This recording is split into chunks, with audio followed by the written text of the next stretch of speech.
윤석열 대통령 당선인이 미국에 이어 일본에 정책협의 대표단을 파견합니다. 취임 이후 대북 정책 공조와 한일 관계 정립을 위한 사전 정치 작업이란 설명인데요. 네, 자세한 소식은 정치부 연결해서 들어봅니다. 백기련 기자.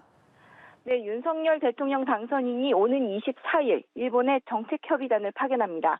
당선인 신분으로 정책협의단을 파견한 건 미국에 이어 두 번째입니다.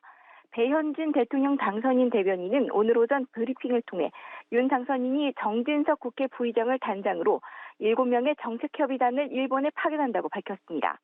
국민의힘 정진석 의원을 단장으로 김석규 의원이 부단장을 맡고 윤덕민 전 국립외교원장과 박철희 서울대 국제대학원 교수 등이 합류합니다.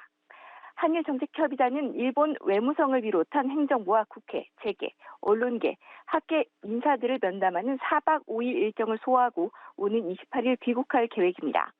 배 대변인은 윤석열 대통령 취임 이후의 대북 정책과 한일 관계 등 정책 협의를 위해 파견된다며 대북 공조, 한일 현안 해결을 위한 토대를 이룰 것으로 기대한다고 밝혔습니다.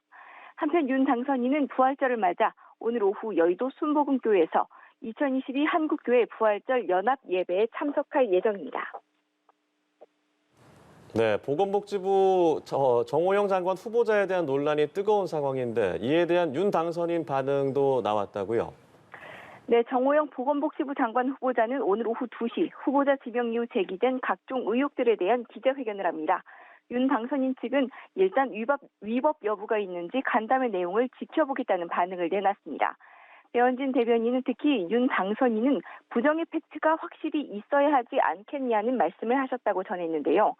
정 후보자 지명에 대한 부정적인 여론이 제기되고 있지만 그를 둘러싼 의혹에 범법 행위가 있었는지가 확실히 드러나는지를 지켜보겠다는 의미로 풀이됩니다. 배 대변인은 조국 전 법무부 장관의 딸 조민 씨 사건과 비교하며 그에 준하는 범법 행위가 있었는지 상당히 중요하다고 말했습니다.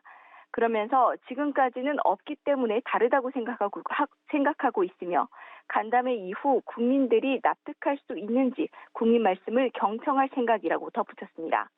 또 정 후보자의 아들 병역과 관련한 추가 의혹 제기 등 윤 당선인이 정 후보자의 의혹을 모두 알고 있느냐는 물음에 빠짐없이 알고 계실 것이라고 설명하기도 했습니다. 현재 정 후보자는 오늘 회견에서 위법 행위는 없다고 강조하며 제기된 의혹을 모두 해명하겠다는 입장입니다.